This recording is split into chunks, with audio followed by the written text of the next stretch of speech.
Ibagsak si Marcos! Ibagsak!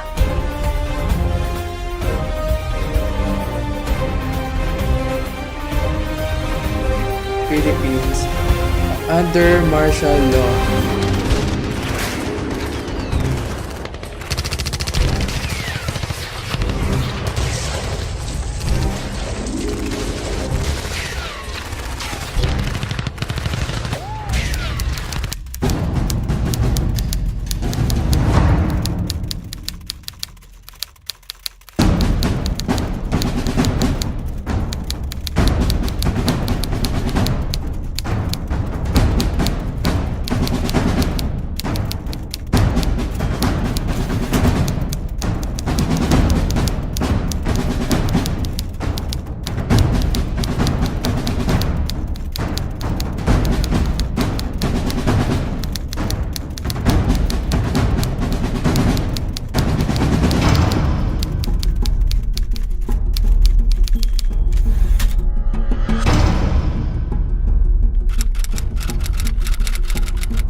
The Philippines was considered as one of the fastest growing economies in Asia during the year 1973 to 1976. This was because of the efforts of the then President Ferdinand E. Marcos, who led the country from the year 1965 to 1986. Marcos started out as an attorney, then served in the Philippine House of Representatives and the Philippine Senate before becoming president.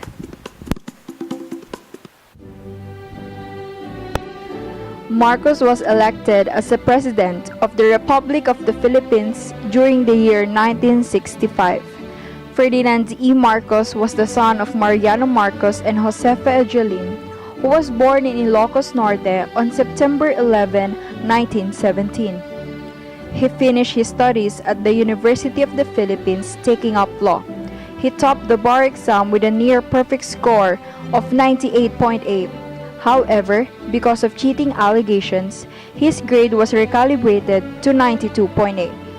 Because of this, he was only able to graduate as cum laude instead summa cum laude. When he assumed presidency, he began rebuilding the Philippines, starting with the construction of Philippine Children's Hospital, Philippine Heart Center, Philippine Kidney Institute, and the Lung Center of the Philippines. He promoted the arts and nationalism, Coconut Palace, Manila Film Center, and Folk Arts Theater.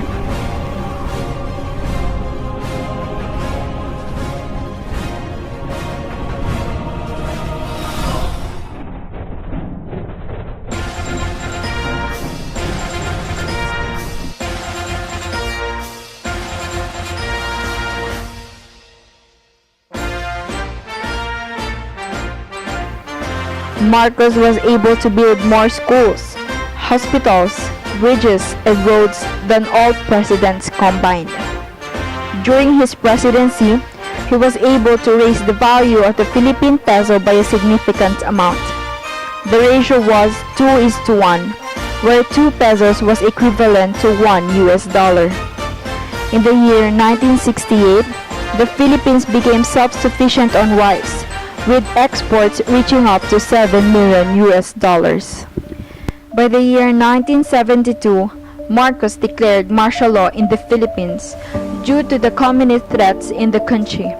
He rounded up all the communist threats and leaders, including Ninoy Aquino, his fellow Upsilonian brother, which the regime sentenced him death penalty, but it was not carried out. My countrymen, as of the 21st of this month, I signed Proclamation number 1081 placing the entire Philippines under martial law. This proclamation was to be implemented upon my clearance, and clearance was granted at 9 o'clock in the evening of the 22nd last night. I have proclaimed martial law in accordance with the power vested in the President by the Constitution of the Philippines. My father asked this, Brad, ba't mo na ako kinukulong? Ba't mo na ako nilagay sa Fort Bonifacio? Ang tanong naman ng tatay ko sa'yo, Brad, kung ikaw ba nasa posisyon ko, di mo ba gagawin? At yun nagtawanan sila.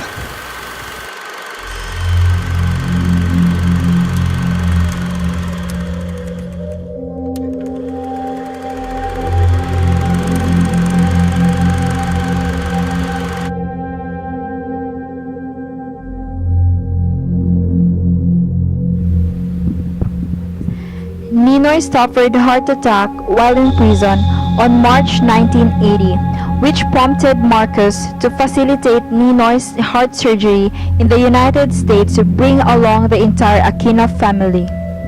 Cardinal Sin informed Ninoy Aquino about Marcos' deteriorating health 3 years after his move to the States. And the conclusion was they operate on him. It would be fatal. He is no longer responding to medication, and he will have to be hooked up to the dialysis machine now more often. He's a man now terminal, he knows he's going. That's the background that I am coming in. I will try to hold out a meeting with Marcos. I am almost confident that I can talk to him. Ninoy was supposedly the only man with the charisma and intelligence to match Marcos.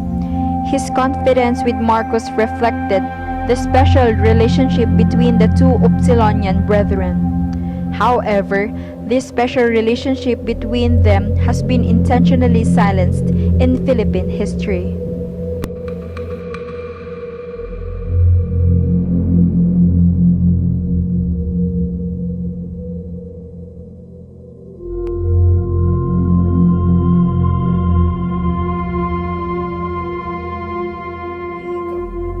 There are two guys stationed to knock me out at the airport, and they will try them for murder. They will convict them, but they have assurances. Marcos could have killed Ninoy from 1972 to 1980, yet he did not.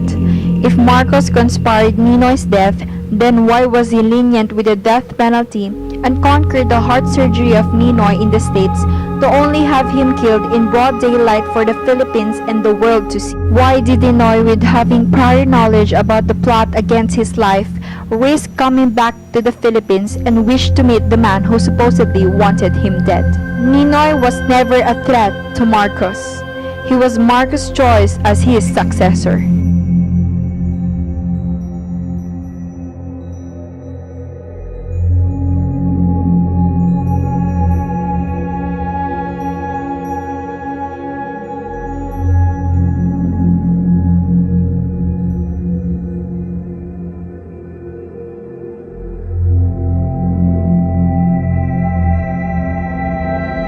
Marcos was sick and dying due to a grave illness called lupus, a long-term autoimmune disease where the body's immune system would attack its own normal healthy tissue. His great downfall was the death of his friend Ninoy, who was assassinated. Soon after, Marcos faced allegations of corruption, and together with that, foreign-caused economic crisis.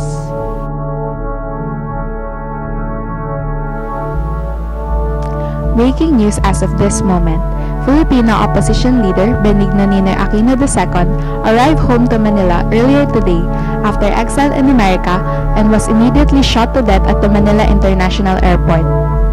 His assassin, a lone gunman, was promptly killed by soldiers. Aquino had been on a self-imposed exile in the United States for 3 years, but returned home even though he knew he would face arrest by Ferdinand Marcos, his bitter foe. Marcos was slowly losing power.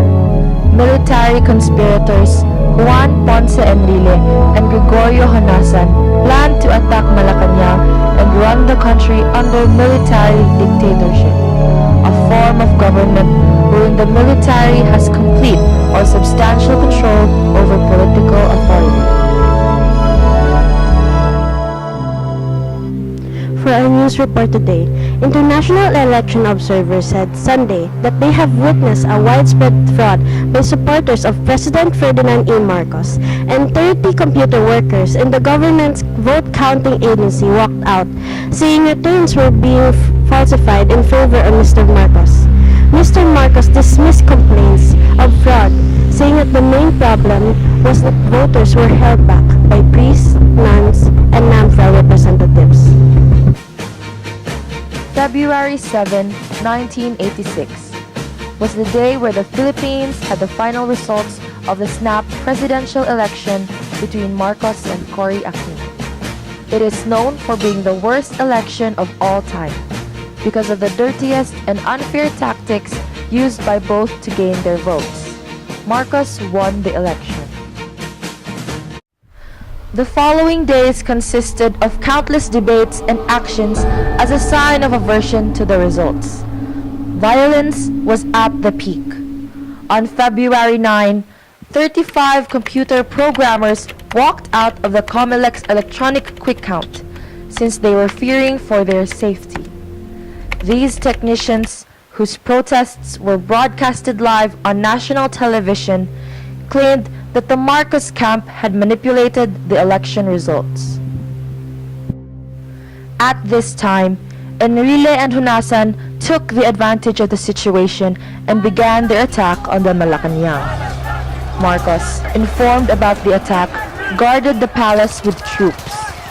With this, the armed forces split in half: the battle-experienced Marines, who were loyal to Marcos, and rebel officers against Marcos. The rebels, who were under the leadership of Cardinal Jaime Sin, called upon innocent Manileños, crowds, communists, curious civilians, and the Yellow Army to gather at EDSA. People power was born because of this. Civilians unaware were thrown in harm's way. Zealous nuns were willing to die for politics. The people from the Yellow Army would call it democracy. Sometimes they even considered it a divine intervention. Sa akin, ang boses ni Cardinal Sin ay parang boses ng Diyos.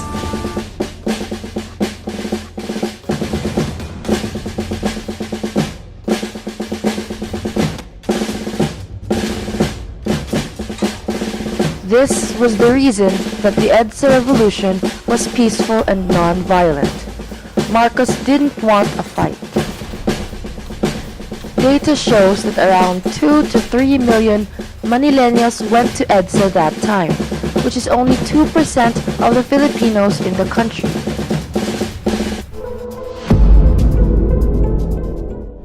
The propaganda was so rife in 1986 has been proven to be a propaganda and nothing else. It was just a propaganda which has brainwashed the Filipinos.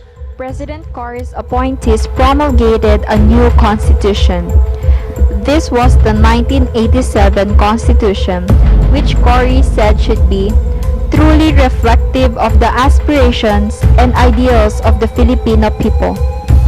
They issued a rule that gave oligarchs 60% ownership on any foreign investments in the Philippines. The nation was plunged further into poverty as the old oligarchy that was abolished by Marcos was brought back into power, with the Philippine economy solely resting on the shoulders of the OFWs. The Philippines remains a country where the power lies in the hands of the few rich families who bask in privilege and luxury. Meanwhile, almost half the population lives on less than $2 a day.